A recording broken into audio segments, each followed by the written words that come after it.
அனிதா. அனிதாக்கு வயசு 37.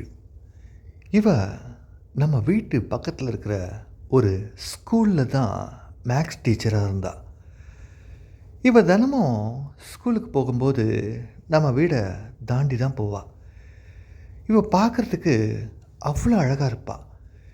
ஒரு சில பேரை பார்த்தீங்கன்னா, நீங்கள் முதல் தடவை பார்க்கும்போது உங்களுக்கு ரொம்ப பிடிச்சு போகும். பார்க்க நல்லா ஹோம்லியாக வேற இருப்பா. ஒரு நாள் எங்கள் அண்ணன் பையனை ஸ்கூலில் ட்ராப் பண்ணதுக்கு போனேன். போகும்போது லேட்டும் ஆயிடுச்சு. உடனே வாட்ச்மேன் என்ன சொன்னார்னா, நீங்கள் போயிட்டு அவங்க கிளாஸ் டீச்சர்கிட்ட இன்ஃபார்ம் பண்ணிடுங்க அப்படின்னாங்க. என்னடா இது வேறையா அப்படின்னு சொல்லிட்டு அவங்க கிளாஸ் டீச்சரை பார்க்கறதுக்கு போகும்போது கிளாஸ் டீச்சர் தான் அனிதா. எக்ஸ்கியூஸ் மீ அப்படின்னு. என்னங்க அப்படின்னுங்க. இதை எங்கள் அண்ணன் பையன் இன்றைக்கி ஸ்கூலுக்கு லேட்டாக வந்துட்டான், அதான் அவங்கக்கிட்ட இன்ஃபார்ம் பண்ணலான்னு சொல்லிட்டு. அதுக்கு ஒன்று அவங்க கேட்டாங்க, உங்கள் வீடு இங்கே தானே பக்கத்தில் தானே இருக்குது, அங்கேருந்து வரத்துக்கு எவ்வளோ நேரமா அப்படின்னு கேட்டாங்க. இல்லைங்க, இன்றைக்கி அண்ணனுக்கு மேரேஜ் டே, அதனால் வீட்டில் கொஞ்சம் செலிப்ரேஷன் இருந்தது, அதான் லேட் ஆகிடுச்சின்னு. அப்படியா, சரி பரவாயில்ல அப்படின்னாங்க. உடனே அவங்களும் சும்மா இல்லாமல், என்னங்க எனக்கு எதுவும் பார்ட்டி இல்லையா அப்படின்னாங்க. இருக்குங்க, வீட்டில் கேக்கெலாம் இருக்குது, நீங்கள் ஸ்கூல் முடிச்சுட்டு போகும்போது நான் தரேன் அப்படின்னு. ஐயோ, நான் சும்மா தான் கேட்டேன் அப்படின்னாங்க. நான் ஒன்று மனசில் நினச்சிக்கிட்டேன், நீங்கள் சும்மா கேட்டாலும் பரவாயில்ல, எப்படி கேட்டாலும் பரவாயில்ல, நான் கொடுக்கலான்னு முடிவு பண்ணிட்டேன் அப்படின்னு சொல்லிட்டு நினச்சிக்கிட்டேன். நான் ஸ்கூலில் ட்ராப் பண்ணிட்டு வீட்டுக்கு வந்தேன். வீட்டுக்கு வந்தால் கேக்கெலாம் எதுவும் இல்லை, எல்லாமே காலி ஆகிடுச்சு. சரி, உடனே பக்கத்தில் இருக்க பேக்கரிக்கு போயிட்டு கேக்கெல்லாம் வாங்கிட்டு 4 மணிக்கு வெயிட் பண்ணிகிட்டு இருந்தேன். அதே மாதிரி ஸ்கூல்லேருந்து இவங்களாம் வந்தாங்க. கேக்கு கொடுக்குற விஷயம் எங்கள் அண்ணன் பையன் வீட்டில் சொல்லிட்டானா என்ன பண்ணுறதுன்னு சொல்லிட்டு ஃபஸ்ட்டு அவனை போய் வீட்டில் ட்ராப் பண்ணிட்டு வந்தேன். ட்ராப் பண்ணிட்டு வரும்போது அனிதா ஆப்போசிட்டில் வந்துட்டு இருந்தாங்க. நான் உடனே, இந்தாங்க டீச்சர் கேக்குன்னு. நான் சும்மா கேட்டேன் அப்படின்னாங்க. இல்லை பரவாயில்ல அப்படின்னு சொல்லிட்டு கேக்கும் கொடுத்தேன். அதுக்கப்புறம் இவங்கள நம்ம பைக்லேயே போகலாமே நினச்சிக்கிட்டு, வாங்களேன் நானே ட்ராப் பண்ணிடுறேன் அப்படின்னேன். ஐயோ பரவாயில்ல, உங்களுக்கு எதுக்கு கஷ்டம் அப்படின்னாங்க. கஷ்டம்லாம் ஒன்றும் இல்லை, எனக்கு அங்கே கொஞ்சம் வேலையாக தான் போகிறேன், வாங்க அப்படின்னேன். அனிதாவும் பைக்கில் வந்திருந்தாங்க. அப்படியே போகும்போது பேசிக்கிட்டே போனேன். உங்களுக்கு எத்தனை பசங்கன்னு கேட்டேன்.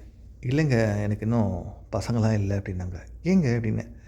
தெரியல, கல்யாணம் ஆகி 5 வருஷம் ஆகுது, அரேஞ்ச் மேரேஜ் தான், இன்னும் எனக்கு அந்த கிடைக்கல அப்படின்னாங்க.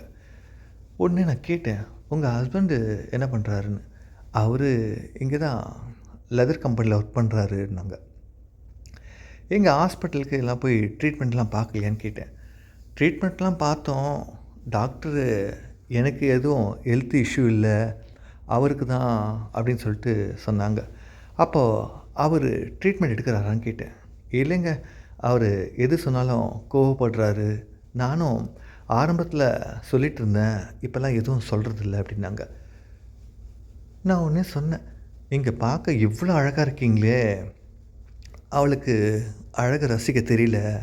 எங்களை மாதிரி ஆளுக்கெல்லாம் உங்களை மாதிரி ஒரு லைஃப் பார்ட்னர் கிடச்சிருந்தா நாங்கள் எப்படி இருப்போம் தெரியுமா அப்படின்னு சொல்லிட்டு சொன்னதும் அவங்க அப்படியே சிரிக்க ஆரம்பித்தாங்க. சிரிக்க ஆரம்பித்ததும் நானும் அப்படியே இன்னும் கொஞ்சம் பேச ஆரம்பித்தேன். இப்போது போனால் அவர் வீட்டில் இருப்பாரான்னு கேட்டேன். இல்லை, அவர் நைட்டு தான் வருவார் அப்படின்னாங்க. நீங்கள் அரேஞ்சு மேரேஜ் தானே அப்படின்னு. ஆமான்னு. அரேஞ்ச் மேரேஜ்னால் அப்போது உங்கள் மாமியார் எல்லாம் உங்கள் வீட்டிலே இருக்காங்களான்னு கேட்டேன். இல்லை, நாங்கள் ஜாயிண்ட் ஃபேமிலி கிடையாது, தனியாக தான் இருக்கோம் அப்படின்னாங்க. வீட்டுக்கிட்ட ட்ராப் பண்ணிட்டேன். ட்ராப் பண்ணிட்டப்புறம் வாங்களேன் உள்ளே அப்படின்னாங்க.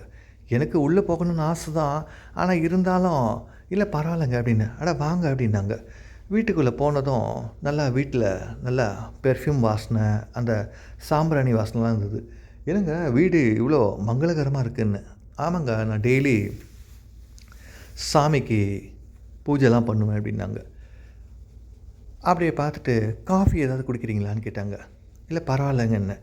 முதல் தடவ வீட்டுக்கு வந்திருக்கீங்க, கேக்லாம் வேறு குடுத்துருக்கீங்க. இருங்க காஃபி ப்ரிப்பேர் பண்ணுறேன்னு" சொல்லிட்டு, அவங்க போயிட்டு காஃபி ப்ரிப்பேர் பண்ணிட்டு இருந்தாங்க. நான் ஒண்ணு அப்படியே அவங்க வீடியே பார்த்துட்டு இருந்தேன். அதுக்கப்புறம் மேரேஜ் ஆல்பம் அந்த பக்கம் கபோர்டில் இருந்தது.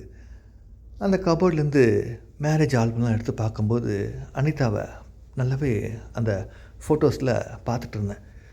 அப்படியே சொல்லவும் ஆரம்பிச்சேன். "என்னங்க நீங்க கல்யாணம் அன்னைக்கு அவ்வளோ அழகா இருக்கீங்க. இப்பயும் அழகா இருக்கீங்க. எப்படிங்க?" அப்படின்னு. இப்படிலாம் சொல்லும்போது தான் பெண்களுக்கும் நம்ம மேல அன்பு அதிகமா வரும். பொதுவாவே அழகான பெண்களுக்கெல்லாம் பார்த்தீங்கன்னா, அவங்களுக்கு பிடிச்ச மாரி லைஃபு கிடைக்காது. நம்ம ஒண்ணு நினைப்போம். "என்னடா இவ்வளோ அழகா இருக்காங்களே! அவங்க வீட்லலாம் டெய்லியும் விருந்து தான் போல இருக்கு." அப்படின்னு சொல்லிட்டு நம்ம யோசிப்போம். நல்லா விருந்து சாப்பிடுவாங்க அப்படின்னு சொல்லிட்டுலாம். ஆனா, அந்த மாரி நம்ம தான் நினைப்போமே தவிர, அவங்க வீட்ல அவங்க எதிர்பார்த்தது எதுவுமே கிடைக்காது. காஃபி குடிச்சதுக்கப்புறம் சொன்னேன். "காஃபி கூட ரொம்ப ருசியா இருக்குங்க. இந்த மாரி நான் காஃபி குடிச்சதே இல்லன்னேன்." உடனே அவங்க சைலண்ட் ஆயிட்டாங்க. "என்னாச்சு அனிதா? என்ன?" அப்படின்னேன். "இல்ல அவரு ஒரு தடவ கூட என்கிட்ட காஃபி நல்லாருக்கு, உன்னோட சமையல் நல்லாருக்கு, ஏன் நீ அழகா இருக்குன்னு கூட சொன்னதில்ல தெரியுமா?" அப்படின்னு சொல்லிட்டு ரொம்பவே கஷ்டப்பட்டாங்க. அப்படி கஷ்டப்படும்போது நான் கொஞ்சம் அவங்களுக்கு அன்பா சொல்ல ஆரம்பிச்சேன். "நீங்க ஏன் கவலைப்படுறீங்க? உங்க ஃபோன் நம்பர் சொல்லுங்க. நானும் சேவ் பண்ணிக்கிறேன். தினமும் உங்களுக்கு நானு மெசேஜும் பண்றேன்." அப்படின்னு சொல்லிட்டு சொன்னேன். "ஐயோ! நீங்க மெசேஜ் அனுப்பிச்சது அவர் பார்த்துட்டாருன்னா என்னங்க பண்றது?" அப்படின்னாங்க. "இல்லைங்க, நீங்க ஃப்ரீயா இருக்கும்போது ஹாய்ன்னு மெசேஜ் போடுங்க. நான் ரெஸ்பாண்ட் பண்றேன்னேன்." அப்படி ஃபோன் நம்பரு குடுத்தாங்க. அதுக்கப்புறம் ஒரு 2 நாளு நாங்க ஃபோன்ல மெசேஜ் பண்ணிட்டு இருந்தோம். அதுக்கப்புறம் ஒரு நாளு ஃபோனும் வரல, மெசேஜும் வரல. என்னடா அதுன்னு அப்படியே யோசிச்சுட்டு இருக்கும்போது, சரி கால் பண்ணலாமான்னு சொல்லிட்டு நானே கால் பண்ணேன். "என்னங்க ஒரு மெசேஜ் கூட இல்லன்னேன்." "இல்லைங்க எனக்கு கொஞ்சம் ஃபீவரா இருக்கு" அப்படின்னேன். "டேப்லெட்லாம் சாப்பிட்டீங்களான்னு?" கேட்டேன். இல்லன்னாங்க. "என்னங்க நீங்க எங்க ஸ்கூல்ல இருக்கீங்களா? வீட்ல இருக்கீங்களான்னேன்." "வீட்ல தாங்க இருக்கேன்னாங்க." "இருங்க நான் டேப்லெட் வாங்கிட்டு வரேன்னு" சொல்லிட்டு நான் டேப்லெட் வாங்கிட்டு அவங்க வீட்டுக்கு போனேன். போனதும் இவங்க இருந்தாங்க. டேப்லெட்லாம் குடுத்துட்டு அவங்கக்கிட்ட இன்னும் அன்பா பேச ஆரம்பிச்சேன். எப்பவுமே பெண்களுக்கு பார்த்தீங்கன்னா, ரொம்ப கேரா பேசுற ஆண்கள ரொம்பவே பிடிக்கும். ஏன்னா, அன்பு, பாசம் இதெல்லாம் கிடைக்காதப்போ, நம்ம அவங்கக்கிட்ட ரொம்ப அன்பா பேசும்போது, அவங்களுக்கு நம்ம மேல ஆரம்பிக்கும். அப்படி பேசிட்டே இருக்கும்போது, நானே கேட்டேன். "என்னங்க நீங்க சந்தோஷமா இருந்து எவ்வளோ வருஷம் ஆகுதுன்னு?" கேட்டேன். "அதெல்லாம் ஒரு 2, 3 வருஷம் ஆயிடுச்சும். அதுக்கப்புறம் சந்தோஷம்னா என்னன்னே எனக்கு தெரியாது" அப்படின்னு. "அப்போ எப்படிங்க?" அப்படின்னேன். "நானாச்சு ஏதாவது ஒரு படம் பார்க்குறேன்னா, அதோட எனக்கு சந்தோஷம் அவ்வளோதாங்க" அப்படின்னாங்க. "என்னங்க இப்படி சொல்கிறீங்கன்னேன். "பின்ன என்னங்க பண்ண முடியும்?" அப்படின்னு கேட்டாங்க. நான் உடனே சொன்னேன். "சரிங்க, உங்களுக்கு வீட்ல எந்த விஷயம் கிடைக்கலையோ, அந்த விஷயம் என்கிட்ட கிடைச்சா நீங்க சந்தோஷமா இருப்பீங்களான்னு?" கேட்டேன். "என்னங்க இப்படி கேட்டுட்டீங்க?" அப்படின்னாங்க. "ஆமா அனிதா, எனக்கு உங்கள ரொம்பவே பிடிக்கும். நான் முதல் தடவ எங்க வீட்டுக்கிட்ட உங்கள பார்க்கும்போதே, எனக்கு உங்க மேல ரொம்ப ஆசையா இருந்தது. என்ன பண்றது? ஆனா நான் சொல்லிட்டேன். உங்களுக்கு விருப்பம் இருந்தா சொல்லுங்க, இல்லன்னா வேணாம்" அப்படின்னு சொன்னேன். ரொம்ப நாளு இவங்களும் சாப்பாடு இல்லாம தான் இருந்தவங்க. அந்த மாரி சமயத்தில நம்மக்கிட்ட சாப்பாடு கிடைக்கும்போது, இவங்க எப்படி வேணான்னு சொல்லுவாங்க? அவங்களும் சரின்னு சொன்னதும், அன்னைக்கு நாங்க நல்லாவே விருந்து சாப்பிட ஆரம்பிச்சோம்.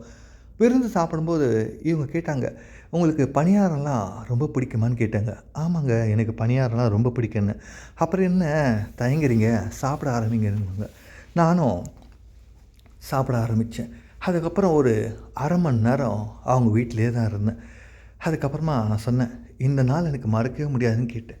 உடனே அவங்க சொன்னாங்க, "என்னாலேயும் தான்" அப்படின்னாங்க. "நீங்க தினமும் ஸ்கூலுக்கு வரும்போது நம்ம வீடு தாண்டி தானே போவீங்க. அப்போ வீட்ல யாரும் இல்லாதப்போ நான் சொல்றேன்" அப்படின்னேன். சரின்னு சொன்னாங்க. அந்த மாரி தினமும் அவங்க ஸ்கூலுக்கு போகும்போது, நானும் நம்ம வீட்லேருந்து பார்ப்பேன். ஒரு நாளு அதே மாரி நம்ம வீட்ல யாருமே இல்ல. அந்த சமயத்தில அனிதாக்கு நான் மெசேஜ் பண்ணேன். "வீட்ல யாரும் இல்ல. நீங்க போகும்போது வரீங்களான்னு?" கேட்டேன். "போகும்போது வரல. நான் மத்தியானம் பர்மிஷன் போட்டுட்டு வரேன்னு" சொல்லிட்டு கரெக்ட்டா 1 மணிக்கு வீட்டுக்கு வந்தாங்க. வீட்டுக்கு வந்ததும் நானும் ரொம்ப பசியோட தான் இருந்தேன். அவங்க உடனே கேட்டாங்க, "என்ன சாப்பிட்டீங்களான்னு?" கேட்டாங்க. இல்லைங்க நீங்கள் வரீங்களே அதனால தான் நான் அமைதியாகவே இருக்கேன்னு. அப்புறம் என்ன அப்படின்னு சொல்லிட்டு அன்றைக்கும் நாங்கள் நல்லாவே சாப்பிட ஆரம்பித்தோம். ஓகே ஃப்ரெண்ட்ஸ், இந்த வீடியோ உங்களுக்கு ரொம்ப பிடிச்சிருக்குன்னு நினைக்கிறேன். மறக்காமல் சப்ஸ்கிரைப் பண்ணுங்கள், லைக் பண்ணுங்கள், ஷேர் பண்ணுங்கள். Keep on supporting friends. Take care. Bye bye.